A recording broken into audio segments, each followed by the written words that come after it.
वो बैच आप लोगों को हमारी तरफ से क्यों बेनिफिशियल होगा और हम आप लोगों को उस बैच में क्या देने वाले हैं।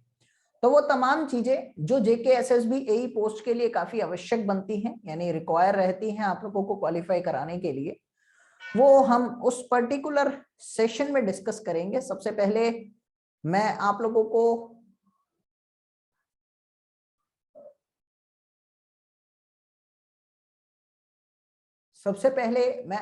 को अपने बारे में थोड़ा सा बता देता हूं। मेरा नाम निखिल गोयल है। पिछले 7 साल से मैं बच्चों को ऑनलाइन पढ़ा रहा हूं और ऑनलाइन में नियरली 350 से ज्यादा सिलेक्शन मैं दे चुका हूं। और अभी जो हाल ही में आपका जेके एसएसबी जेई का एग्जाम हुआ था, उसमें भी 90 प्लस क्वेश्चन मेरी ही किताब से आए थे। जी हाँ, मैं एक ऑथर हूँ और सिविल इंजीनियरिंग से रिलेटेड एक बुक भी लिख चुका हूँ, कंसोलिडेटेड, जिसमें आप लोगों को सिविल इंजीनियरिंग से रिलेटेड वन लाइनर्स हमारी तरफ से मिलते हैं। तो जेके एसएसपी जेई के एग्जाम में काफी कंटेंट उस बुक में से आया था। एसएससी जैसी, गेट जैसे, आईएएस जैसी तमाम स्टूडेंट्स को मैंने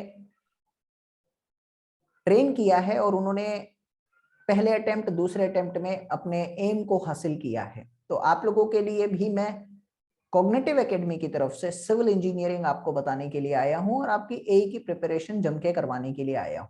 मैं अकेला नहीं, मैं और मेरी टीम आप लोगों को पढ़ाएंगे। अकेले मैं सारी सब्जेक्ट कवर अप नहीं करा सकता क्योंकि टाइम भी कम है और कंटेंट बहुत सुपर क्वालिटी का चाहिए होता है, जिसके लिए हम लोगों को काफी मेहनत करनी होती है। तो जिस जिस सब्जेक्ट में जिस जिस फैकल्टी की कमांड अच्छी होंगी वो आप लोगों को पढ़ाई जाएंगी। तो मैं शुरू करता हूं। जैसा कि आप सभी को पता है, मैंने अपने टाइम पे कौन कौन से एग्जाम क्वालिफाई किए हैं। मैंने गेट एग्जाम क्वालिफाई किया 4 टाइम्स, मैंने ईएस क्वालिफाई किया है और तमाम स्टेट के जो हैं ये एग्जाम मैंने निकाले हैं, लेकिन मेजर जो एग्जाम है मेरे वो गेट और ईएस है। अभी बात आती है कि जेके का जो आप लोगों का सिलेबस डिजाइंड है, माही कुछ कहना चाहते हैं आप? जी, ये मैं आपको बताऊं माही, ये मैंने नहीं, मेरे को बहुत सारे स्टूडेंट्स ने बोला कि हमारी उस बुक से 90 प्लस क्वेश्चंस आए थे। तो काफी बच्चों ने बोला, ठीक है। तो अभी देखिए, इंजीनियर शाहिद भी ये कमेंट कर रहे हैं। तो बस और कुछ पूछना चाहते तो आप हैंड रेस कर सकते हैं प्लीज। चलिए अभी डिस्कस करते हैं, थोड़ा सा सिलेबस को लेकर बात करेंगे, उसके बाद आगे बात करेंगे, ठीक है। चलिए, तो बात आती है यहां से कि आप लोगों का सिलेबस जो डिजाइंड है वो जेई से थोड़ा सा वास्ट है। जेई में मात्र आप लोगों की 7 से 8 सब्जेक्ट हैं, लेकिन अगर आप एई की बात करते हैं तो यहाँ पर सिलेबस बहुत ज्यादा आप लोगों को दे रखा है। First is engineering mechanics, second is strength of material, third subject is structural mechanics, structural analysis, fourth subject is designing concept, that is known to be as RCC and steel. अभी बात आती है कि डिटेल इसका देखेंगे किस तरह से एग्जाम के लिए ये इंपॉर्टेंट बन सकता है, लेकिन अभी के लिए सिर्फ नाम नाम देखते हैं। Fifth subject is fluid mechanics, sixth subject is open channel flow. हम लोग ओपन चैनल फ्लो को अलग से सब्जेक्ट मानकर चलते हैं क्योंकि कंसेप्ट इसका थोड़ा अलग होता है, और फ्लूइड मैकेनिक्स के अंदर ही हम लोग टरबाइन और पंप को कंसीडर करते हैं। तो 6 सब्जेक्ट अभी तक जेके के एई सिलेबस के अकॉर्डिंग आया। Fifth 7 subject is soil mechanics, one of the favourite subject, और जिसमें से बहुत ज्यादा आने के आपके चांस भी बनते हैं, तो सॉइल मैकेनिक्स ये है। 8th subject is construction technology and management, तो सीपीएम एंड पर्ट जिसको आप लोग कहते हैं। तो सीपीएम पर्ट के साथ साथ आप लोगों को यहाँ एक सब्जेक्ट और देखने को मिलेगा, बिल्डिंग मटेरियल एंड कंस्ट्रक्शन। तो यहाँ अलग से हम लोगों को कंस्ट्रक्शन डिफाइन किया गया है, जनरली सिलेबस में नहीं आता। जेके के सिलेबस में कंस्ट्रक्शन पार्ट अलग से डिफाइंड है, तो बीएमसी के साथ कंस्ट्रक्शन आया हुआ है। उसके बाद आप लोगों का आता है कंस्ट्रक्शन प्लानिंग एंड मैनेजमेंट, जो सीपीएम पार्ट है। इसमें हल्का फुल्का कंटेंट आप लोगों को कॉस्ट एंड एस्टिमेशन का भी देखने को मिलेगा, जिसमें आप लोग इवेल्युएशन टेक्निक्स के बारे में पूरा पढ़ते हैं। अगला सब्जेक्ट जो आप लोगों के पास आया है, that is known to be a surveying engineering, railway engineering और हाईवे इंजीनियरिंग। तो माय डियर स्टूडेंट, अगर आप लोगों ने सब्जेक्ट काउंट करी तो this is my 7 subject, this is my 8 subject, 9 subject, 10 subject, 11 subject and 12। And उसके बाद हमारे पास आता है hydrology, 13th one, 14th is irrigation engineering and 15th is environmental engineering, जिसमें आप लोगों के वाटर सप्लाई और एयर क्वालिटी और साउंड क्वालिटी के बारे में पूछा जाएगा। तो ओवरऑल आप लोगों की 15 से 16 सब्जेक्ट एई के एग्जाम के लिए आपको तैयार करने की जरूरत है। अगर आप लोग इस बात को समझ रहे हैं तो अपने आप में बहुत वास्ट सिलेबस है, बहुत ज्यादा वास्ट सिलेबस है। तो इस पर्टिकुलर वास्ट सिलेबस को कवर अप करने के लिए मैं अकेला नहीं होऊंगा। फर्स्ट ऑफ ऑल मेरी टीम मेरे साथ आएगी। तो मेरी टीम के अंदर आप लोगों का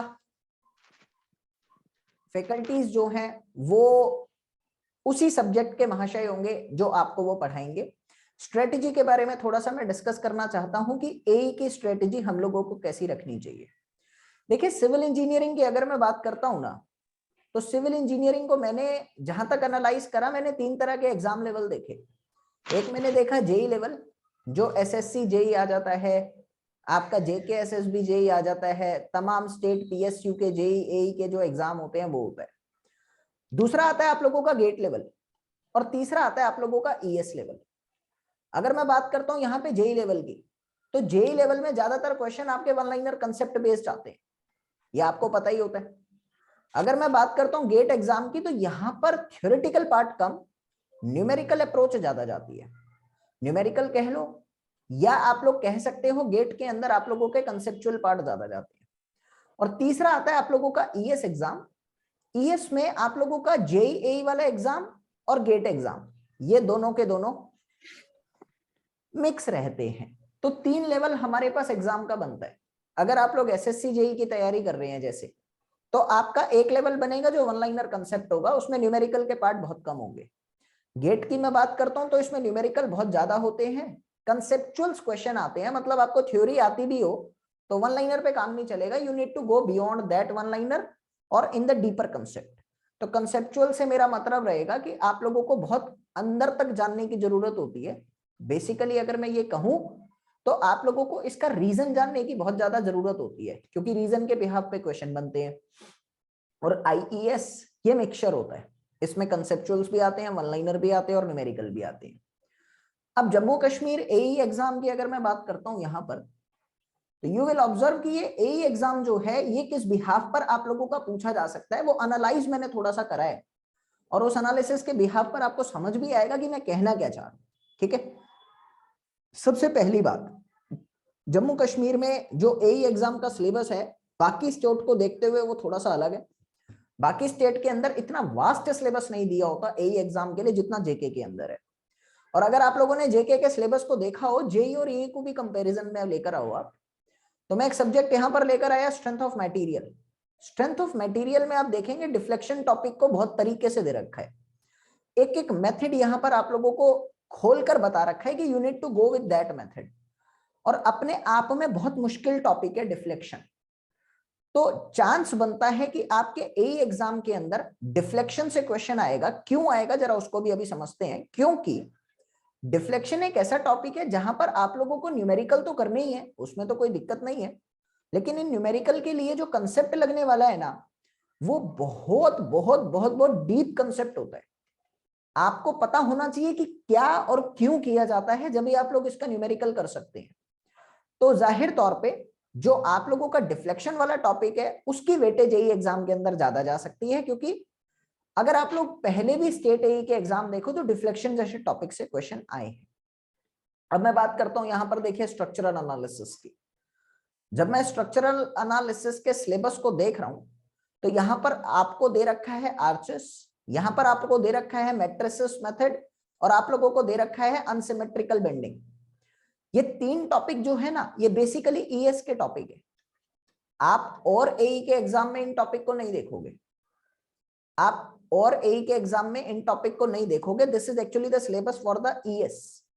तो वो वाला सिलेबस यहां पर डाल रखा है, and the question pattern will be of the ES as well. यहां पर भी जो क्वेश्चन पैटर्न रहने वाला है वो ईएस का रहने वाला है, क्योंकि ये जो टॉपिक दे रखे हैं ये ईएस में बड़े कंसेप्चुअल तरीके से आते हैं। ऐसा नहीं होता कि मैं आप लोगों को बस ये बता दूं कि ये ऐसे होता है और काम चल जाएगा, नहीं। आपको इसके रीजन को जानना पड़ेगा, आपको इसके कंसेप्ट में बहुत घुसना पड़ेगा, और उसके बाद आपको ये देखना पड़ेगा कि अगर ऐसा हुआ, इसके बारे में मैं अभी थोड़ी देर बाद बात करूंगा, अगर ऐसा हुआ तो क्या होगा। आप इस बात को समझना। तो यहां पर भी आप लोगों का बहुत डीपर कंसेप्ट आया हुआ है, उसकी भी बात करेंगे। अब आते हैं आगे आरसीसी पर। देखो ये तो स्टील डिजाइन है, वो तो देखने में ही समझ में आ रहा है, और स्टील डिजाइन बहुत डीप में नहीं है, वो बेसिक है। लेकिन यहां आप देखेंगे कंक्रीट तो हो गया आरसीसी, और यहां स्पेशल दे रखा है आपको सेपरेशन के साथ, that is called masonry structure. तो इसका भी एक एलाबोरेशन यहां पर है मैसनरी स्ट्रक्चर के साथ। What is the masonry structure now? Retaining walls, common नहीं है, मुश्किल है थोड़ी सी। रिटेनिंग वॉल, वाटर टैंक, ये आपको कहां देखने को मिलेंगी? जब आप लोग बात करते हो ना स्टेट एई की, तो स्टेट एई के एग्जाम में ज्यादातर ये आता है। और मैं आपको बता दूं इनके बिहाफ पर क्वेश्चंस कहां से पूछे गए हैं। या तो वो क्वेश्चन पूछे जाते हैं डिजाइनिंग प्रोविजंस पर। डिजाइनिंग प्रोविजन, अच्छा डिजाइनिंग प्रोविजन भी डायरेक्ट नहीं आती, इनडायरेक्ट। मैं एक एग्जांपल देता हूं आप लोगों को। ये आपको सपोज मैंने कहा कि भाई आप लोगों का ये कैंटिलीवर, सॉरी एक वो है डैम है। अब आपको ये बताना है कि इस डैम में अगर ये अपस्ट्रीम है, ये डाउनस्ट्रीम है, और आपको सरिया देना है तो कौन से वाली फेस पे देंगे? इस वाली फेस पे देंगे या इस वाली फेस पे देंगे? ये राजस्थान के किसी पेपर का क्वेश्चन है, और ये मेरे को लग रहा है जम्मू कश्मीर में भी आया था पहले कभी। तो इस तरह के प्रोविजन के बेस पर इनडायरेक्ट क्वेश्चन आते हैं, जिसका रीजन आपको पता होना चाहिए। अगर आपको रीजन पता है तो you can do that, otherwise there can be the chances कि आप गलत करके आ जाओगे। तो मैसनरी स्ट्रक्चर की डिजाइनिंग, और एक चीज आप यहां पर याद रखना, डिटेलिंग, क्या क्यों और कैसे। ये आप लोगों को सिलेबस में बहुत अलग से बता रखा है इनडायरेक्टली कि ऐसे पढ़ना है। फ्लूइड मैकेनिक्स की मैं बात करता हूं तो देखिए इसमें तो मतलब मैं ना ही बोलूं तो ज्यादा अच्छा है। आपको देखने से ही समझ में आ रहा है कि सारा सिलेबस अगर बहुत तरीके से दे रखा है लिख लिख कर, then I need to go with every concept. वो तो कोई ऐसी बड़ी बात नहीं है। आगे मेरी बात आती है जियोटेक्निकल। जियोटेक्निकल की अगर मैं बात करता हूं तो एक एक चीज, कोई ऐसा टॉपिक नहीं है जो यहां रह गया हो, नहीं है। आप लोग देखेंगे कि आपके जेई के सिलेबस में ये नहीं है, लेकिन एई के सिलेबस में ये अलग से दे रखा है। तो पाइल टेस्ट की मैं बात कर रहा हूं यहां पर। जब आप लोग पाइल फाउंडेशन की बात करते हैं तो पाइल फाउंडेशन के केस में आपसे क्वेश्चन आ सकते हैं, और ये क्वेश्चन ज्यादा मुश्किल नहीं होते, थ्योरेटिकल क्वेश्चन आएंगे। ये मुश्किल नहीं है बट वास्ट है, बहुत बड़ा सिलेबस है, अपने आप में कवर अप करने में ही बहुत टाइम लगेगा आपको, बहुत बड़ा सिलेबस है। उसके बाद मेरी बात आती है यहाँ पर सीपीएम कंस्ट्रक्शन। ये अगर आप देखो तो ये तो पूरा हो गया आपका BMC, building material and construction. BMC की जब मैं बात करता हूं तो बीएमसी एकमात्र एक ऐसा सब्जेक्ट है जिसका कंटेंट एक तरह का जीएस है। आप लोग समझते हो जीएस क्या होता है? जीएस इज लाइक कि आपको कितना ही पढ़ लो उसके बाद भी एक कमी रह जाती है। मतलब मैंने आज तक कोई ऐसा नहीं देखा जो जीएस में ये कह दे कि मैं परफेक्ट हूं। No, you can not, because इतनी वास्ट होती है कि कहीं से भी कैसे भी क्वेश्चन आ सकता है। तो यहाँ बीएमसी का भी कुछ ऐसा ही होता है, बहुत वास्ट होती है। तो कोई भी फैकल्टी, इवन मैं क्यों ना हूं, कोई भी फैकल्टी आप लोगों को बीएमसी से रिलेटेड 100% कंटेंट नहीं दे सकता, बिल्कुल नहीं दे सकता। और कोई अगर कहता है कि मैं दे दूंगा तो वो झूठ बोल रहा है, पॉसिबल ही नहीं है। तो क्या है ना, अब 100% कंटेंट तो नहीं दे सकते, बट मैक्सिमम एफिशिएंसी अचीव करने के लिए we need to provide you the much content. और वो बहुत ज्यादा कंटेंट हम दे देते हैं, उसके बाद भी कंफर्मेशन नहीं होती कि यही सही है, क्योंकि इसका कुछ ऐसा बनता नहीं है। सारे टॉपिक समझा देते हैं, सब कुछ बता देते हैं, लेकिन कुछ चीजें रह जाती हैं जो रटने वाली होती हैं, वो रह जाती हैं। तो बहुत कंटेंट देना पड़ता है, और बहुत कंटेंट के साथ बहुत कुछ समझाना पड़ता है ताकि आप खुद से बना सको। इसकी भी एक स्ट्रेटेजी है अलग से पढ़ने की, उसको देखेंगे थोड़ी देर में। फिर आती है कंस्ट्रक्शन पार्ट। जनरली स्टेट के जो पेपर होते हैं ना, सब में ही आता है और बहुत डिफिकल्ट है। कंस्ट्रक्शन पार्ट अपने आप में बहुत डिफिकल्ट है। डिफिकल्ट इसलिए है क्योंकि प्रैक्टिकल है। अब बहुत इंटरेस्टेड भी है, अगर कई बच्चा ध्यान से अगर इस सब्जेक्ट को पढ़ता है तो ये प्रैक्टिकल सब्जेक्ट है, आप इसको एनालाइज कर सकते हो, आप इसको देख सकते हो कि ये क्यों और क्या और कैसे होता है। तो प्रैक्टिकल सब्जेक्ट है, मजा बहुत आता है पढ़ने में अगर इंटरेस्ट है तो कंस्ट्रक्शन में, बट वास्ट बहुत है। फिर सीपीएम आता है, ये औरों से छोटा ही दे रखा है तुम लोगों को, इसको मैं वास्ट नहीं कहूंगा, ये बहुत बेसिक सा ही है और अच्छा सब्जेक्ट है, ये तुम्हारे सिलेबस में भी थोड़ा ही है। अगली बात पे आते हैं, सर्वेइंग इंजीनियरिंग बहुत थोड़ा सा है, बहुत मतलब कंसेप्ट पूरे भी नहीं है, बहुत छोटे छोटे कंसेप्ट है, वही जेई वाला सिलेबस है अपना इसका। रेलवे इंजीनियरिंग भी जेई वाला सिलेबस है, हाईवे इंजीनियरिंग में थोड़ा सा ज्यादा है, ये जेई के सिलेबस में ये नहीं है, ये एक्स्ट्रा पोर्शन आया हुआ है आप लोगों का यहाँ पर।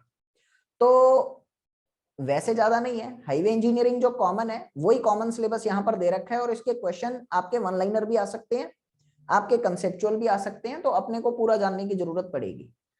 फिर हाइड्रोलॉजी छोटा ही सब्जेक्ट है, औरों से छोटा ही आपको दे रखा है, पूरा सिलेबस भी नहीं है, बहुत छोटा ही दे रखा है। एक नया आया हुआ है बस, मस्किंगम मेथड, तो मेंशन है तो मस्किंगम पढ़ लेंगे, बाकी छोटा ही है, ज्यादा बड़ा नहीं है। फिर बात आती है इरिगेशन इंजीनियरिंग। इरिगेशन इंजीनियरिंग वही अपना जेई और एई सबके लिए एक ही पढ़ना होता है, ऐसा छोटा बड़ा कुछ नहीं है, कंप्लीट है, पूरा कंप्लीट है, ना तो कोई एक्स्ट्रा ना तो कोई कमी, पूरा कंप्लीट है। हाँ, आप लोगों का वाटर सप्लाई इंजीनियरिंग, जिसको जेके में वाटर सप्लाई कहा गया जेई वाले पार्ट में, लेकिन यहाँ एनवायरमेंटल पूरा है। एक पार्ट यहां नहीं दिख रहा जिसको आपने नॉइस का, बाकी सारा है, बाकी सारा है, तो कंप्लीशन है, बहुत टाइम लगता है इसको करने में। अब इतने सिलेबस को देखने के बाद ना दिमाग में एक ही पोर्शन आता है कि भाई ये होगा कैसे, ऑब्वियसली ना, ये होगा कैसे। तो अब मेरी बात आती है यहां पर कि सबसे पहली चीज तो स्ट्रेटेजी की मैं अगर बात करूं एई एग्जाम के लिए, तो मेरे कई स्टूडेंट हैं जो गुजरात ग्रेड बी ऑफिसर हैं, गुजरात सर्विस कमीशन में उन्होंने अच्छा परफॉर्म किया था, 9 से 10 स्टूडेंट है मेरे वहां जो गुजरात में एई हैं, और पीपीएससी में अभी 12-13 रिजल्ट आए थे मेरे ही, मतलब पर्सनली वो मेरे ही स्टूडेंट थे और किसी से कभी पढ़ा नहीं उन्होंने, तो उनका भी हुआ। इंडिविजुअल सब्जेक्ट के लिए सब्सक्रिप्शन रखे ताकि अगर किसी को, हाँ ये भी बात आपकी सही लग रही है मार्क, अच्छा पॉइंट है आपका ये बहुत, लेकिन ये क्या है ना यार, मेरे हाथ में नहीं होता, मैनेजमेंट देखेगी इस चीज को। तो आपका ये कमेंट उन्होंने पढ़ लिया होगा और मैनेजमेंट आपके इस कमेंट को पढ़ेगी और आंसर करेगी, ठीक है ना, मेरे हाथ में नहीं होती ये सब चीजें। तो मैं आप लोगों को यहाँ पर ये कह रहा हूँ कि स्ट्रेटजी की अगर मैं बात करूं, जैसा कि मैंने बताया बहुत सारे स्टूडेंट पंजाब में तो अभी हाल ही में आया था रिजल्ट, और जो गुजरात वाला है वो 2 साल से आ ही रहा है, मतलब टोटल 9 से 10 स्टूडेंट है, वो एक ही बार के नहीं है। तो जितने भी स्टूडेंट मैंने एई के लिए प्रिपेयर होते देखे ना, यहाँ पर स्टूडेंट की भी मैंने कैटेगराइज बनाई है, और 2 कैटेगरीज है। कैसी कैसी है? एक वो स्टूडेंट जो बस पढ़ता है, एक स्टूडेंट होता है जो पढ़ता है, एक वो स्टूडेंट जो समझता है। अगर आप लोग सिर्फ पढ़ रहे हो ना, सिर्फ पढ़ रहे हो, सिर्फ पढ़ने का मतलब है कि you just need to grab that thing and उससे रिलेटेड कोई भी क्वेश्चन आया तो आप करके आ जाओगे, this is the JE student. और अगर आप सिर्फ पढ़ रहे हो और आपको पता कुछ नहीं है, बस आप पढ़ रहे हो, तो भाई देखो एक्सेप्शन अलग चीज होती है, लक अलग चीज होती है, लेकिन आप एई की तैयारी नहीं कर रहे और आप कर भी नहीं पा रहे, ये सच है, आप नहीं कर पा रहे हो उसमें। लेकिन आप अगर किसी चीज को समझ रहे हो ना, अब समझ रहे हो तो जाहिर तौर पे याद भी करोगे ना, ऐसा थोड़ी है कि समझ के तुम छोड़ दोगे। अधूरे काम होते हैं, अगर तुम किसी चीज को बस समझ लेते हो और उसको पहचानते नहीं हो तो वो अधूरा होता है, और अधूरा कभी पूरा नहीं होता।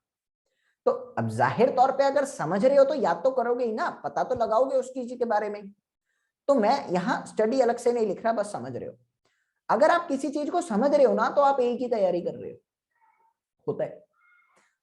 जब भी आप लोग गेट का सिलेबस देखो, तो गेट का सिलेबस अपने आप में बहुत वास्ट नहीं है, बहुत वास्ट नहीं है गेट का सिलेबस।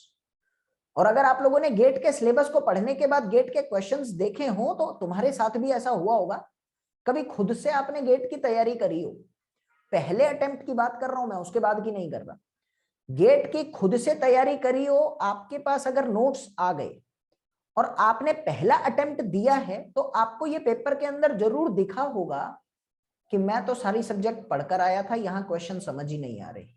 वो कंफ्यूजन जो होती है ना आपके पास, वो रह जाती है, ये कंफ्यूजन रह जाती है।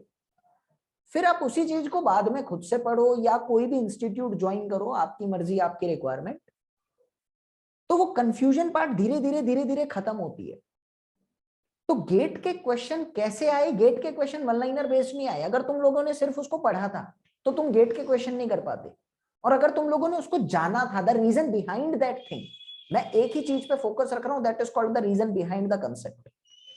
वो रीजन अगर तुम लोगों को पता था ना, then you have that particular command in your mind that you can develop new things. आप अपने आप में एक ऐसी चीज डेवलप कर लोगे कि आप नई चीजें बना सकते हो। मतलब there can be the question, यार ये अगर ऐसे हुआ तो क्या होगा, ये मैंने यहाँ क्यों रखा, ये ऐसा क्यों हो रहा है, इसको याद करने के लिए क्या ट्रिक बन सकती है। There are many things which can be arise in your mind during the preparation mode, और वो रीजन कहलाता है। वो रीजन अगर आप ढंग से पढ़ रहे हो ना, and I am damn sure कि आप क्वेश्चन करोगे भी और बनाओगे भी। This is actually the mode of preparation for the AE post. तो वहां सिर्फ रटना नहीं है, वहां सिर्फ पढ़ना नहीं है, वहां जानना है, जानने के बाद पहचानना है, और पहचानने के बाद अपनाना है। ये 3 चीजें होंगी। समझ रहे हो आप मेरी बात को, स्ट्रेटजी क्या रखनी है। तो अगर सिंपल से वर्ड्स में मैं इसको कहूं, पहला रहेगा आप लोगों का व्हाट, दूसरा रहेगा आप लोगों का हाउ, और तीसरा रहेगा आप लोगों का व्हाई। ये 3 चीजें अगर आप अपने पास रख के चल रहे हो, तो मेरा ये मानना है कि तुम प्रिपरेशन अच्छे से कर रहे हो, अदरवाइज तो तुम बस कर रहे हो। देखो चांसेस तो कम आते हैं ना, जेके में वैकेंसीज रोज थोड़ी आती हैं। तो मेरा ये मानना है कि ये 3 चीजें बस अपने पास जरूर रखना है। सबसे पहले तो वो क्या है, कोई भी कंसेप्ट क्या है, फिर हुआ कैसे, और तीसरी आती है कि क्यों हुआ। अगर आप ये 3 क्वेश्चन हर कंसेप्ट के लिए फिट बिठा रहे हो, तो भाई आपकी प्रिपरेशन बहुत अच्छी चल रही है, अदरवाइज थोड़ा सा डाउट रह सकता है। अब बात आती है कि सिलेबस में क्या होने वाला है, सिलेबस की स्ट्रेटजी, सिलेबस कवर अप कैसे होगा। तो डेफिनेटली यहाँ पे 2 और 3 फैकल्टीज होंगे, एक तो नहीं होगा, एक के बस की भी नहीं है, और अगर एक होगा तो इसका मतलब आप नहीं कर पाओगे पूरा, क्योंकि फैकल्टी एक तो बहुत टाइम में कराएगा ऐसे थोड़ी होता है। तो 2-3 फैकल्टी रहेंगे, एक तो मैं ही रहूंगा, 2-3 रहेंगे टोटल। और सिलेबस में क्या है ना, मेरा ये मानना है, ये मैं हमेशा कहता हूं और आज भी कहूंगा, कोई नई स्ट्रेटेजी नहीं बता रहा। जो मेरे बच्चे हैं पुराने, जेके का ऑलरेडी जेई का बैच हमारा चल रहा है और उसमें अच्छी खासी स्ट्रेंथ है, तो उन सभी को भी मैं ये बात हमेशा कहता हूँ कि अगर आप सिर्फ थ्योरी पढ़ते हो और बस अपने मन में ही पढ़ लेते हो, आई मीन टू से प्रैक्टिस नहीं करते, तो आप मेरी बात को मानिएगा कि आप प्रिपरेशन अधूरी करते हो, और अधूरा बंदा कभी पूरी मंजिल तक पहुंच नहीं पाता। तो आप पहले बेसिक कंसेप्ट को समझिए कि पढ़ क्यों रहे हो। द रिजल्ट ऑफ योर पढ़ाई शुड बी द सिलेक्शन, और कुछ नहीं हो सकता। तो अगर आप अपनी पढ़ाई को कर रहे हो ना, तो सिर्फ सिलेक्शन के लिए कर रहे हो, और याद रखना कि सिलेक्शन होने के लिए आपकी थ्योरी काम नहीं आती, सिलेक्शन होने के लिए आपके क्वेश्चन काम आते हैं। आपको एकमात्र पेपर के अंदर जाकर क्वेश्चन सॉल्व करने हैं, और कुछ तो नहीं करना। और अगर आप, मेरा तो ये मानना है, अगर आप लोगों के क्वेश्चन सॉल्व हो रहे हैं तो कोई दिक्कत ही नहीं है, आप जाइए बिना पढ़े बस क्वेश्चन सॉल्व करके आ जाइए, तो भी आपका सिलेक्शन होगा।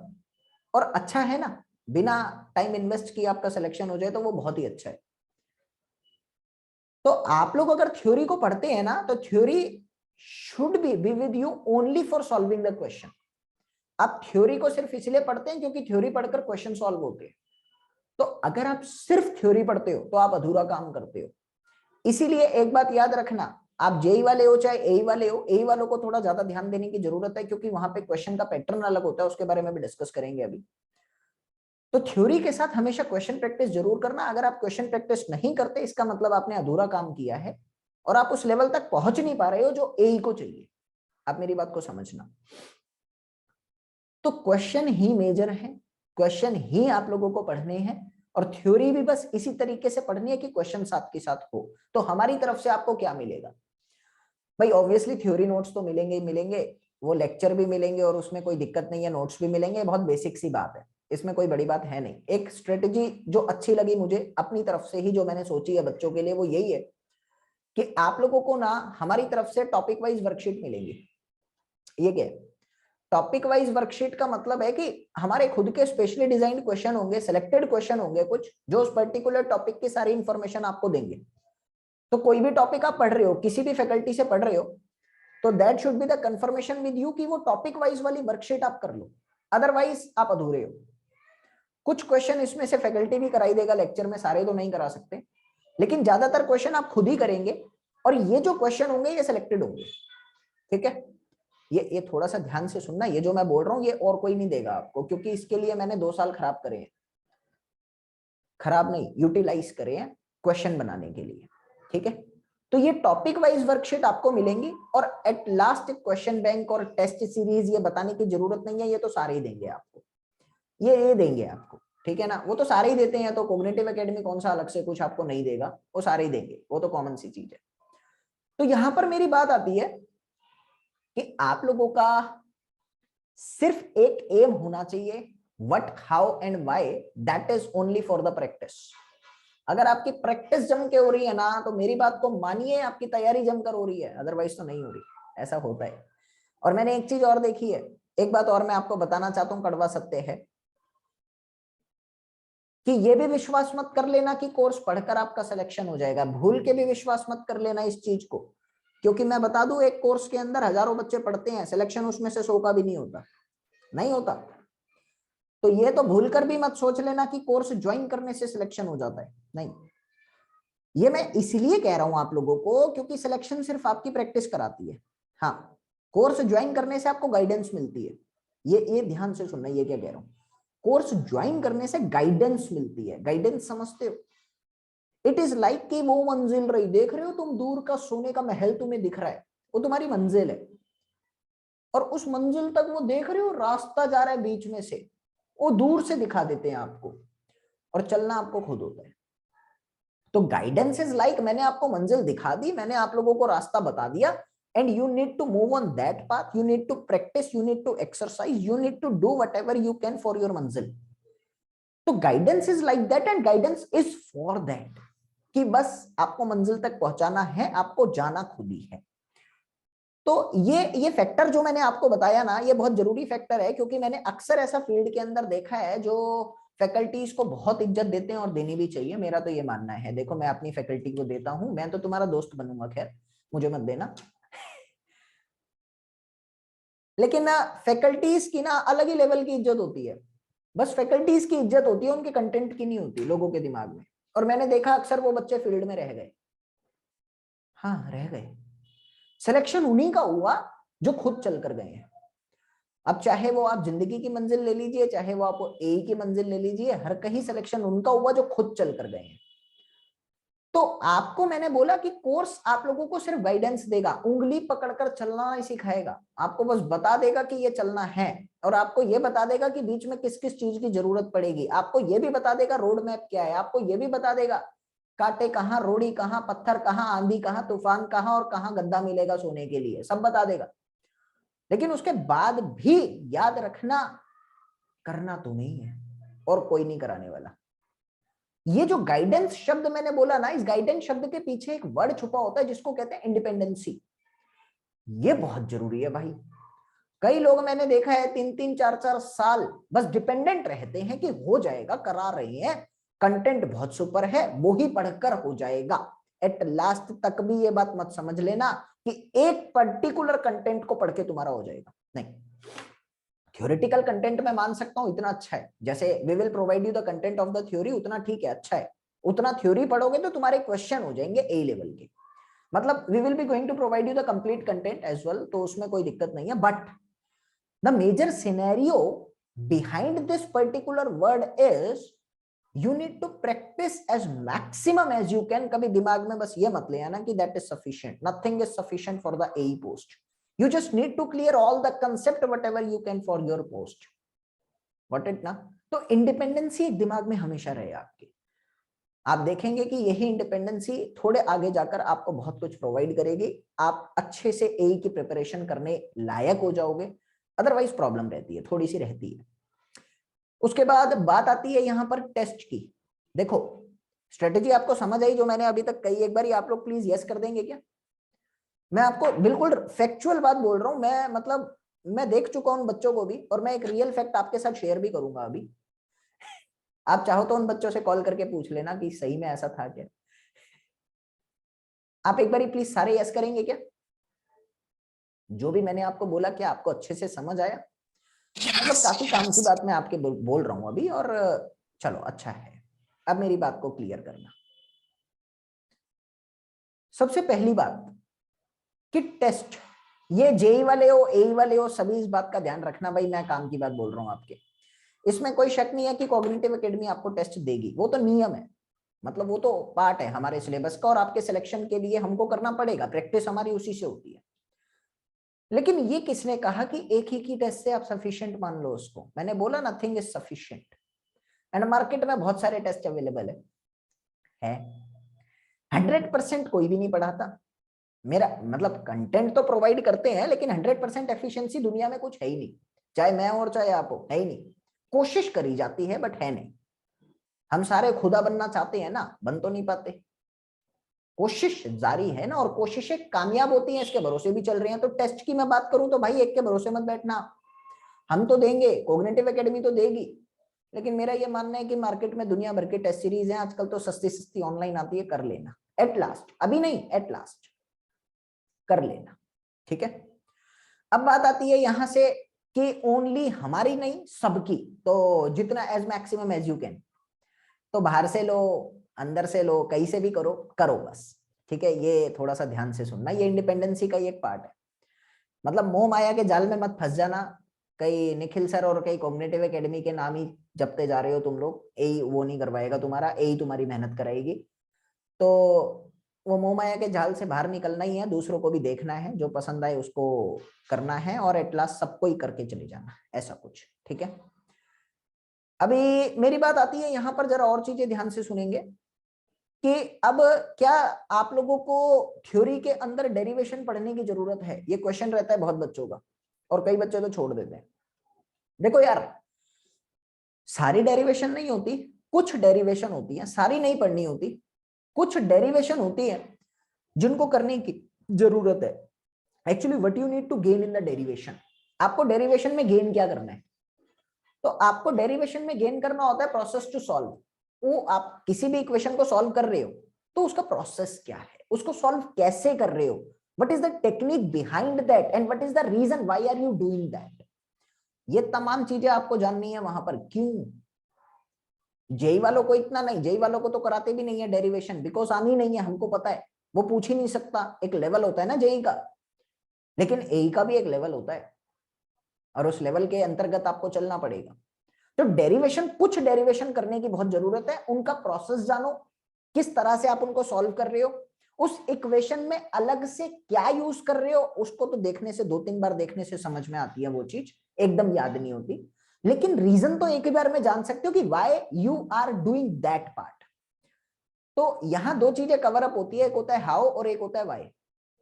ये दोनों ही बहुत इंपॉर्टेंट है। क्यों इंपॉर्टेंट है ये एग्जाम के लिए? क्योंकि इनके बिहाफ पर क्वेश्चन आते हैं, इनके बिहाफ पर कंसेप्चुअल भी आते हैं, इनके बिहाफ पर न्यूमेरिकल भी आते हैं। जैसे डेरिवेशन सॉल्व होती है वैसे न्यूमेरिकल सॉल्व करना पड़ेगा। इसीलिए कुछ डेरिवेशन, सारी नहीं, कुछ डेरिवेशन बहुत जरूरी है, ठीक है। चलो, तो ये चीज आपको क्लियर हो गई अच्छे से। अब मेरी बात आती है यहां से कि सिलेबस को कवर अप करने की स्ट्रेटेजी भी मैं डिस्कस कर चुका कि साइमल्टेनियसली आपके 2-3 फैकल्टी जैसे पढ़ाएंगे, तो शुरू में हम एक सब्जेक्ट एक बार में रखेंगे, 1 सब्जेक्ट एट 1 टाइम, शुरू में हम ऐसे ही करेंगे। लेकिन जैसे जैसे आप लोगों का हमारा 15 से 20 दिन बाद या 1 महीना, जब हमें लगेगा कि तुम तैयार हो चुके हो, तो हम साइमल्टेनियसली 2 सब्जेक्ट स्टार्ट कर लेंगे, ठीक है। लेकिन वो जब करेंगे जब हमें लगेगा कि तुम तैयार हो चुके हो, अदरवाइज हम नहीं करेंगे, एक एक सब्जेक्ट चलाएंगे। अभी इसमें टाइम बहुत लगेगा एग्जाम होने में, ठीक है। सिलेबस बहुत बड़ा है। मैं कौन कौन सी सब्जेक्ट पढ़ाने वाला हूं उसकी बात करते हैं। एक एक मैं जो सीक्रेट आप लोगों के साथ शेयर कर रहा था वो भी जरा देखते हैं। आज असल में क्या है ना कि ये मैं जो सीक्रेट अभी शेयर कर रहा हूँ, इससे मेरी रोजी रोटी पर ही कहीं ना कहीं मैं लात मार सकता हूँ, इसलिए आप बस मुझ तक ही इसको रखना, दूर मत लेकर जाना थोड़ा भी।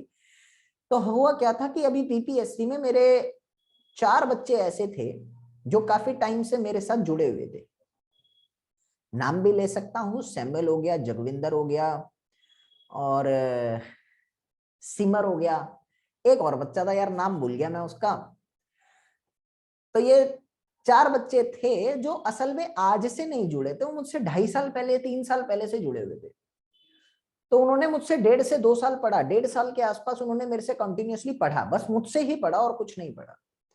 और ताज्जुब की बात ये थी कि उनका सिलेक्शन नहीं हुआ। परेशान हो जाता इंसान। लेकिन हाँ, मैं हमेशा से ये कोशिश करता हूं कि आप लोग मोटिवेटेड रहें, क्योंकि मेरा ये मानना है कि सरकारी नौकरी की दौड़ वो दौड़ है जिसमें आपको पेशेंस चाहिए। आप एक बारी में चाहो तो कुछ नहीं मिलेगा, और सरकारी नौकरी लगने के बाद भी पेशेंस चाहिए।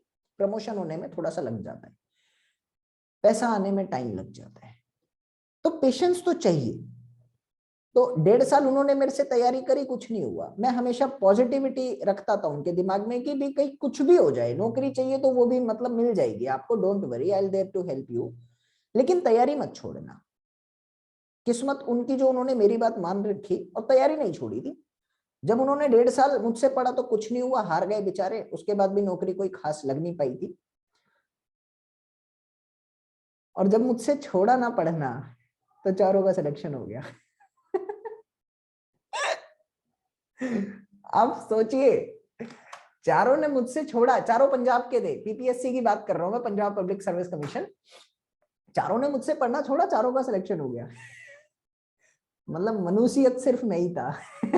असल में बात ये नहीं थी, जब वो मुझसे पढ़ते थे ना तो बस मुझसे ही पढ़ते थे, और जब उन्होंने खुद से पढ़ना शुरू करा ना तो पढ़ाई तो उस दिन से शुरू हुई थी जब खुद से पढ़ना शुरू करा था। उससे पहले तो खाली बस मुझे देखते थे और कुछ नहीं करते थे, कॉपी भरते थे और मुझे देखते थे। Are you getting that point? What actually I need to tell you? That is the main point for your preparation. Independency पहले दिन से आनी चाहिए कि you are just here to grab the content. You are here to grab the concept. You are here to grab the important stuff which is actually required to prepare for the AE post. उसके बाद भरोसा मत कर लेना मेरे ऊपर, नहीं, करना तुम्हें ही है। मैं तो आपको सिलेबस दूंगा, मैं आपको कंटेंट दूंगा, मैं आपको स्ट्रेटेजी दूंगा, मैं आपको गाइडेंस दूंगा, मैं आपको मोटिवेशन दूंगा, लेकिन ये सारी एक तरफ है और तुम्हारी खुद की मेहनत वो एक तरफ है। तो पूरा तराजू भी तोलोगे ना तो मेहनत भारी है, वो ही सिलेक्शन दिलाएगी, एक बात हमेशा याद रखना, ठीक है। तो पहले दिन से ही, जब से भी आप पढ़ाई शुरू करो, पहले दिन से ही, और मैं तो कह रहा हूं पहला दिन पता नहीं कब आएगा, कल से ही शुरू कर दो, कर दो। हाँ, जितना हो सके करो ना, क्योंकि करना तो तुम्हें ही है। अब मेरी बात को और समझना, बात आती है यहां से लेडीज एंड जेंटलमैन कि प्रैक्टिस के लिए कंटेंट कहां से आएगा। ये मैं बाद में बताऊं तो ज्यादा अच्छा है, एक दिन में तो बताऊंगा नहीं, और एक किताब काम भी नहीं आएगी। जेई के पेपर लायक थोड़ी है कि एक ही किताब से आ जाएगा, तो there are many books which you need to follow. तो धीरे धीरे, अभी मैं कौन सी सब्जेक्ट पढ़ाने वाला हूं मैं उसकी बात कर लेता हूँ।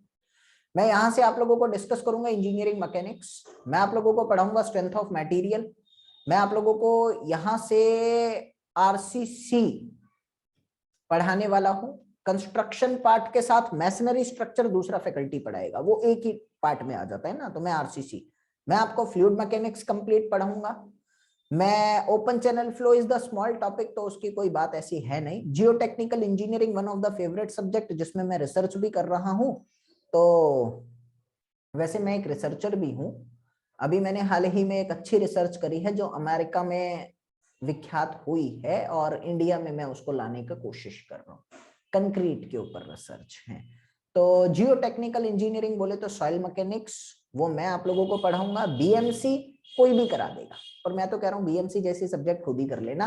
कंटेंट में तुमको जरूरत समय से पहले दे दूंगा, ये तो रटना है, मैं समझाऊंगा, बहुत सारी चीजें हैं जो मैं समझाऊंगा इसमें, और रीजन भी बताऊंगा ताकि आप बाकी चीजों को रिलेट कर पाओ। लेकिन उससे पहले अगर रटना शुरू कर दोगे ना तो अच्छा रहेगा पढ़ने में, तो वो मतलब आपको मैं पहले ही दे दूंगा, तो ये कोई बड़ी बात नहीं है। कंस्ट्रक्शन दूसरा फैकल्टी पढ़ाएगा, सीपीएम भी मैं नहीं पढ़ाऊंगा अभी, सर्वेइंग मैं पढ़ाऊंगा, हाईवे मैं पढ़ाऊंगा, रेलवे दूसरा फैकल्टी पढ़ाएगा। और उसके बाद आती है आप लोगों की environmental engineering, this is my subject and I will be going to teach each and everything required for the e-post from environmental engineering concepts.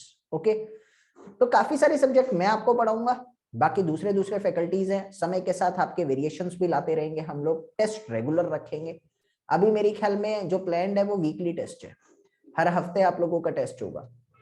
लेकिन सिर्फ टेस्ट से कुछ नहीं होगा, बाकी भी टेस्ट सीरीज आप साथ में ज्वाइन कर लेना बाहर से। मैं आपको बता दूंगा फर्स्ट क्लास जब अपनी होगी तो मैं बता दूंगा कि बाकी की टेस्ट सीरीज आप खुद से ज्वाइन कर लेना बाहर से, तो कोई दिक्कत आएगी नहीं आपको उसमें, ठीक है। कंप्लीशन वो बहुत जरूरी है कंटेंट का, तो ऑब्वियसली हमारी तरफ से तो आपको सारा सिलेबस मिलेगा ही मिलेगा। जो स्ट्रेटेजीज रहेंगी सिलेबस को लेकर वो बहुत इंपॉर्टेंट रहेंगी, जैसे कि मैं कहूं इंटर रिलेशन। अब ये इंटर रिलेशन क्या है भाई, एई का सिलेबस ना बहुत बड़ा है, और आप अगर एक एक चीज को अलग अलग तरीके से याद करने लग गए ना तो मेरा ये मानना है कि भूल जाओगे, वो तुम नहीं कर पाओगे, नहीं कर पाओगे। तो इंटर रिलेशन एक चीज होती है कि एक चीज तुमने पढ़ी, दूसरी को उससे रिलेट कर लो। जैसे मैं आप लोगों को कहता हूं कि आप लोगों ने प्लास्टिसिटी का कंसेप्ट पढ़ा, मैं हमेशा यही एग्जांपल दे देता हूं क्योंकि पहले यही आता है दिमाग में, there are many things actually. Plasticity का कंसेप्ट पढ़ा, प्लास्टिसिटी के कंसेप्ट को तुम लोग कहां कहां लगा सकते हो? तुम प्लास्टिसिटी के कंसेप्ट को शियर स्ट्रेंथ वाले चैप्टर में लगा सकते हो, प्लास्टिसिटी के कंसेप्ट को सॉइल वाटर वाले कंसेप्ट में लगा सकते हो, प्लास्टिसिटी के कंसेप्ट को कंसोलिडेशन में लगा सकते हो, प्लास्टिसिटी के कंसेप्ट को एटरबर्ग लिमिट वाले कंसेप्ट पे लगा सकते हो। मतलब क्या है, एक कंसेप्ट पढ़ो दूसरी जगह लगाओ, जहां भी फिट हो। इससे फायदा क्या होगा? रिवीजन अलग से जरूरत नहीं है, हो जाएगा। Are you getting my words? पहली रहती है इंटर रिलेशन स्ट्रेटजी, एक पढ़ो दूसरे में लगाओ, रिवीजन बहुत अच्छी होती है इससे और कंसेप्ट बहुत स्ट्रांग होते हैं। दूसरा, कॉन्फिडेंस भी बहुत आता है, और कॉन्फिडेंस से तो देश चल रहा है, तो तुम्हारा ए ही तो निकल ही जाएगा अगर ढंग का आ गया तो। उसके बाद आप लोगों का आता है नोट्स। एक नोट्स तो जो मैं आपको दूंगा, एक नोट्स वो जो आप खुद बनाओगे। काम दोनों ही आएंगे, मैं आपको दूंगा वो भी काम आएंगे, जो आप बनाओगे वो भी बहुत काम आएंगे। बट मेरा मानना यह है कि जो आप बनाओगे ना वो ज्यादा काम आएंगे। इसीलिए कोशिश करना कि जो भी मैं आप लोगों को पढ़ाऊं, चाहे तो मेरे साथ साथ चाहे बाद में दोबारा देखना पड़े लेक्चर, नोट्स अपने खुद के बनाना, जितने छोटे हो सके, जितने गंदे हो सके उतने बनाना। किसी और को पढ़ाना थोड़ी है, किसी और को बेचना थोड़ी है। तो नोट्स खुद के बनाना, क्योंकि लास्ट टाइम पर ना मेरी हैंड राइटिंग फिर भी दूसरी है, अपना ही कोई काम आता है, और जो तुम खुद से बनाओगे ना उससे ज्यादा अपना कोई नहीं है। तुम्हारे जब आगे शादी होगी, निकाह के बाद बच्चे होंगे, तो बच्चे अपने ही है ना, क्योंकि तुम्हारे बनाए हुए हैं। तो अपनी बनाई हुई चीज तो अपनी होती है, मेरा तो फिर भी दूसरा हो जाएगा। तो आप समझना जो मैं कह रहा हूं, काम अपने आएंगे, ठीक है, और अपने तो अपने ही होते हैं। बात आती है इसके बाद, अब तुम्हें कुछ भी पूछना है तो तुम मुझसे पूछ सकते हो। वैसे आप लोगों के जो लेक्चर होंगे वो ऑनलाइन चलेंगे ही चलेंगे। जैसे अभी मैं आप लोगों को पढ़ा रहा हूँ, सारे लेक्चर्स आप लोगों के पेंटेप पर होंगे। मंडे से सैटरडे आप लोगों का लेक्चर रहेगा, टाइमिंग अभी फिक्स नहीं है, वो कॉग्निटिव एकेडमी काजी साहब आपको बता देंगे, मैनेजर आई थिंक सो यहाँ के वो।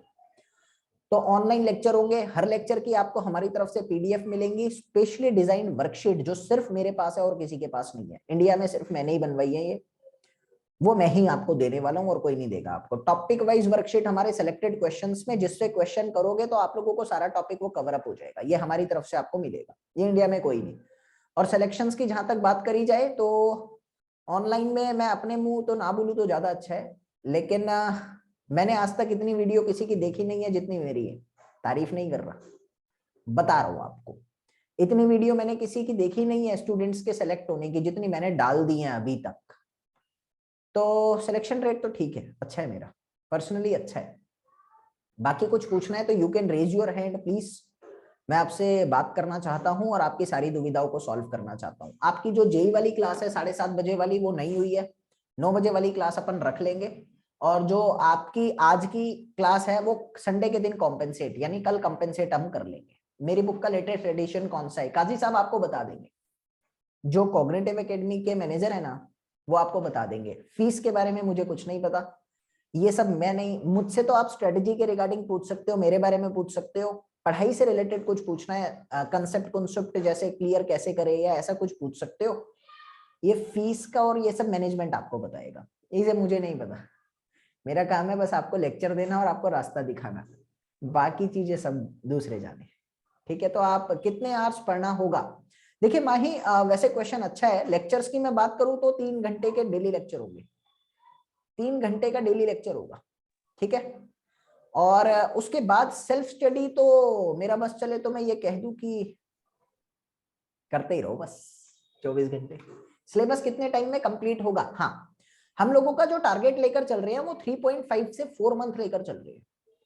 हम लोग जो टारगेट लेकर चल रहे हैं 3.5 से 4 मंथ लेकर चल रहे हैं। डेली 3 घंटे लेक्चर होगा आप लोगों का, और ये विद प्रैक्टिस है, हमारी तरफ से प्रैक्टिस साथ साथ चलेगी आपकी। तो प्रैक्टिस तो आपकी पहले दिन से ही रहनी चाहिए, ठीक है ना। और ये समझ कर चलना कि तुम्हारे पास दोबारा पढ़ने का टाइम नहीं है, बस यही है। तो फाइनल सॉल्यूशन, फाइनल वर्जन के साथ इसको पढ़ते हुए चलना है आगे। और कोई क्वेश्चन आप लोगों का? बुक्स फॉर प्रैक्टिस, देखिए मैंने ये पहले भी कहा था इंजीनियर 101 की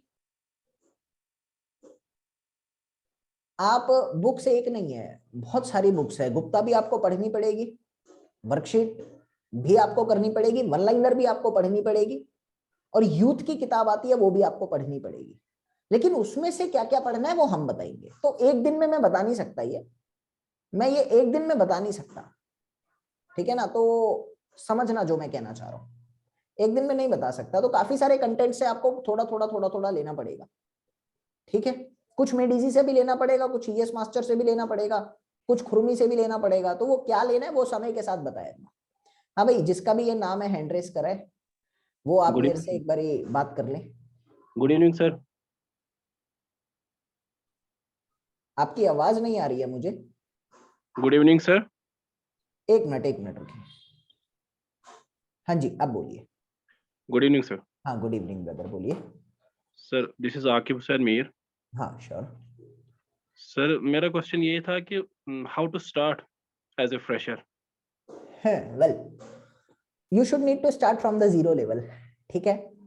बल्कि मेरा ये मानना है फ्रेशर ज्यादा अच्छे से तैयारी करेगा। खाली घड़ा होता है ना, वो भरने में आसानी रहती है, अपने तरीके से भरेंगे उसको। तो the basic thing for the fresher is that you should need to start from the zero level. पहली बार थ्योरी से स्टार्ट करो, और एक चीज का बस ध्यान रखना कि whatever you are going with, उसका रीजन जरूर जानना कि वो है क्या, ठीक है ना? मतलब ऐसा नहीं होना चाहिए कि तुम वन लाइनर की तरह पढ़ के निकाल दो, वो गलत हो जाएगा तुम्हारा। The major thing and the minor thing, there is only the one thing that you need to go beyond the concept, the reason behind that particular thing, वो समझते हुए चलना तो तैयारी बहुत जम के होगी। दूसरी बात, स्टार्टिंग तो समझ में आ गई ना मैंने क्या बोला? आपने यस सर। हाँ यस सर। हाँ, उसके बाद ना प्रैक्टिस, ये ध्यान रखना दूसरे दिन से, पहले दिन नहीं। पहला दिन तो कंटेंट गेन करने में लग जाता है अपने को, दूसरे दिन से जो पहले दिन पढ़ा था ना, क्वेश्चन प्रैक्टिस करना शुरू कर देना। अगर आप क्वेश्चन प्रैक्टिस साथ के साथ कर रहे हो, रीजन समझ के कर रहे हो ना हर चीज का, तो भाई तैयारी बहुत शानदार होगी आपकी, ठीक है? ठीक है सर। हाँ हाँ भाई, और कोई हैंड रेस करना चाहेगा? यार देखो, जिन्होंने जेई कोर्स लिया है उनको एई कोर्स लेने की जरूरत तो पड़ेगी। देर अब ये नहीं है कि तुम कुछ कुछ दिमाग में लेकर आओ, मेरे दिमाग में ऐसा कुछ नहीं होगा। मैं आप लोगों से फैक्चुअल बात करूंगा और फैक्चुअलिटी के साथ ही आगे बढ़ेंगे। एई कोर्स का सिलेबस बहुत बड़ा है, पहली बात तो। जेई का आधा सिलेबस है, एई का डबल सिलेबस है। देयर आर मेनी थिंग्स जो जेई में नहीं होंगी। दूसरा, जेई के सिलेबस में डेरिवेशन हम कभी नहीं कवर अप करते, एई में काम आएंगी, क्योंकि एई में क्वेश्चन वहां से बनते हैं। जेई में डीप कंसेप्ट कभी नहीं कवर अप करते, कुछ कुछ मैं वैसी शौकिया तौर पे आपको बता देता हूं, लेकिन एई में सारे ही डीपर कंसेप्ट होने वाले हैं। तो there are many things, much higher content with which you need to make your journey a successful one. Okay, तो समझिए जिन्होंने जेई ले रखा है, मेरे अकॉर्डिंग उसमें भी देखो यार, वो डिस्काउंट और फीस ना मेरे को नहीं पता सच्ची में, ये काजी साहब आपको बता देंगे। आप बाद में पूछ सकते हैं ना उनसे, वो आपको बता देंगे। Engineer 101 worksheets or practice sheet, जिसमें हमारे सेलेक्टेड क्वेश्चंस रहते हैं। जैसे मैंने एक टॉपिक आपको पढ़ाया, तो उस टॉपिक में वन लाइनर कंसेप्ट क्या बन सकता है, उसके भी 2-3 क्वेश्चन। उस टॉपिक में जो मैंने आपको पढ़ाया उसके बिहाफ पर डीपर कंसेप्ट क्या बन सकता है, उसके भी क्वेश्चन। उस टॉपिक में मैंने जो आपको पढ़ाया उसमें कुछ रटने की चीज है तो उसके भी क्वेश्चन, और न्यूमेरिकल है तो उसके भी क्वेश्चन। तो एक पर्टिकुलर टॉपिक से क्या क्या बन सकता है उसका 360 डिग्री मैनर वर्जन ना हम वर्कशीट में तैयार करके देते हैं, इसलिए वो स्पेशली डिजाइन वर्कशीट होती है, ठीक है?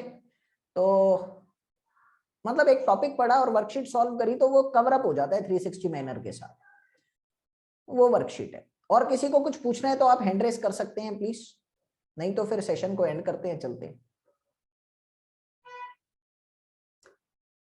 बाकी आप लोग बाय कर सकते हैं, मतलब ताकि मुझे पता लगे कि हाँ कुछ नहीं पूछना, वरना बैठे रहेंगे फायदा क्या है।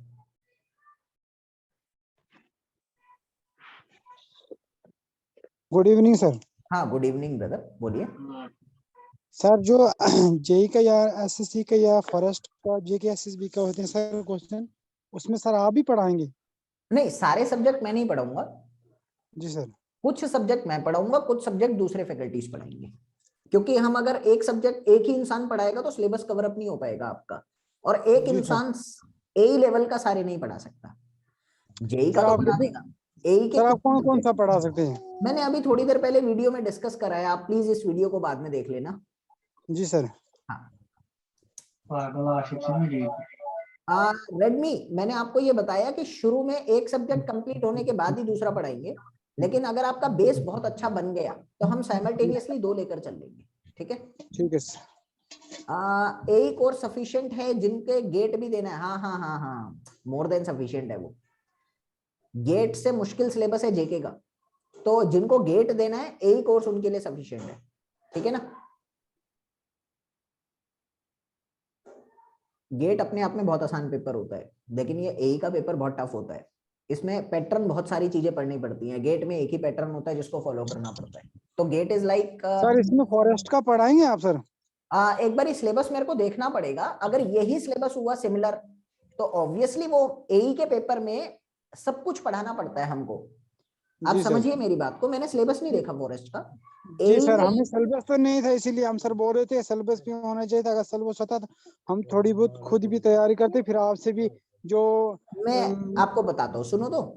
जी सर। जो सिलेबस में सिविल के ही सब्जेक्ट होंगे, है ना, जी सर। तो सिविल की जितनी भी नॉलेज है वो एई के कोर्स में आपको मिलेगी, क्योंकि एई के कोर्स में बहुत डीप में पढ़ना पड़ता है, तो yes sir. Obviously forestry include हो जाएगा, ठीक है। Okay sir. नहीं बैठो। एक मिनट, मैंने जो बोला वो समझ आ गया ना, ऐसा तो नहीं है कहीं आप ये कह दो कि वो सब्जेक्ट नहीं हो पा रहे हैं, जो सिविल के जी सब्जेक्ट समझ गया। हाँ, लेकिन वो बच्चा कह रहा है कि फॉरेस्ट्री के सिलेबस में सिविल नहीं है। दे रहा हूँ मुझे। नहीं, सिविल भी आते हैं वैसे, क्वेश्चन तो वैसे भी सिविल के बाहर के आते हैं। नहीं, अगर सिविल का सिलेबस है तो हो जाएगा, क्योंकि देखो जैसे बीएसएफ का पेपर होता है उसमें सिविल के अलग पेपर आते हैं, तो ऐसे ही अगर फॉरेस्ट्री में कोई होता होगा तो हो जाएगा, ठीक है ना।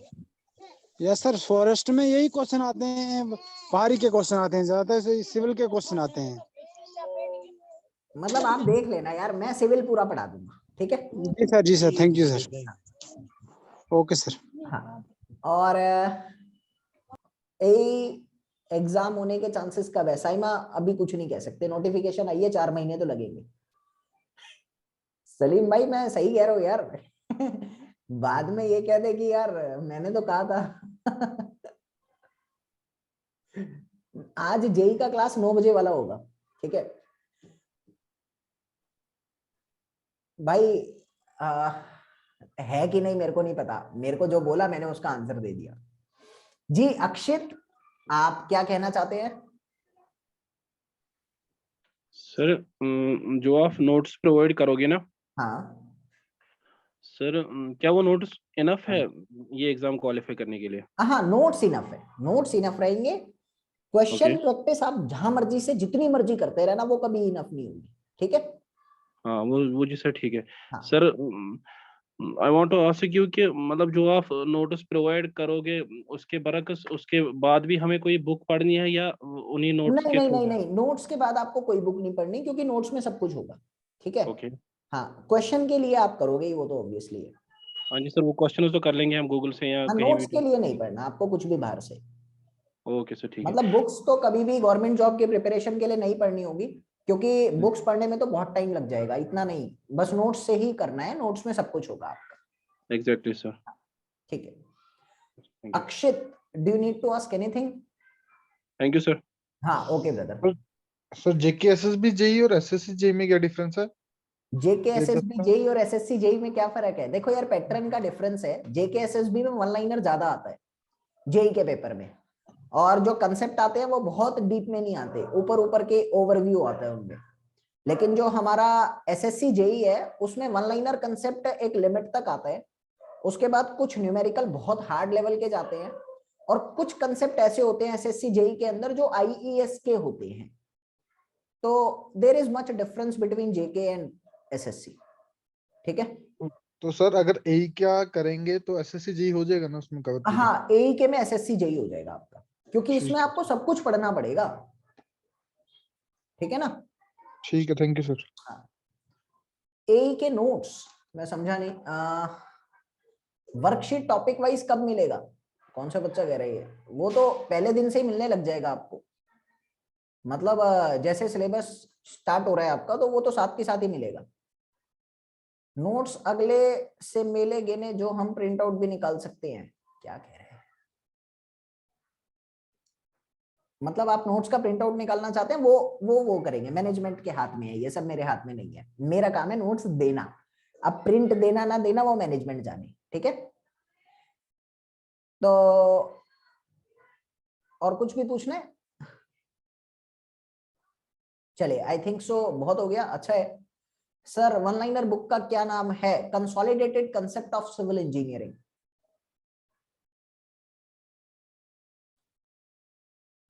Consolidated concept of civil engineering, ये मेरा नंबर है, आप ऐसा करना ना, या तो मेरे नंबर पे या काजी साहब के नंबर पे आप व्हाट्सएप कर देना, आपको बता देंगे वो, काजी साहब के नंबर पे भी व्हाट्सएप कर देना, वो आपको बता देंगे बुक का प्रोसेस क्या है। असल में हमारी तरफ से सस्ती मिल जाती है बच्चों को, कमीशन हट जाती है बहुत लोगों की, इसलिए या तो काजी साहब से कांटेक्ट कर लेना, उनका नंबर होगा आपके पास। नोट्स नहीं है, मैंने जो बुक भेजी है उसमें नोट्स सीपीएम के नहीं है, सीपीएम के नोट्स मैं अपने दूंगा अलग से। मैंने ये आपको पहले ही कहा था कि जिन बच्चों ने भी बुक खरीदी है उनको सीपीएम के नोट्स मेरी तरफ से अलग से मिलेंगे, हैंड रिटन, ठीक है ना। तो थोड़ा सा वेट कर लो, 6 से 7 दिनों में मैं वो आपको दे दूंगा, वो मेरे पास ही है, तो बुक में नहीं डाल पाया था मैं, वो थोड़ा सा हमारे ऊपर लिमिटेशंस होती है ना पेजेस की भी, तो वो मैं दे दूंगा। Consolidated concept of civil engineering,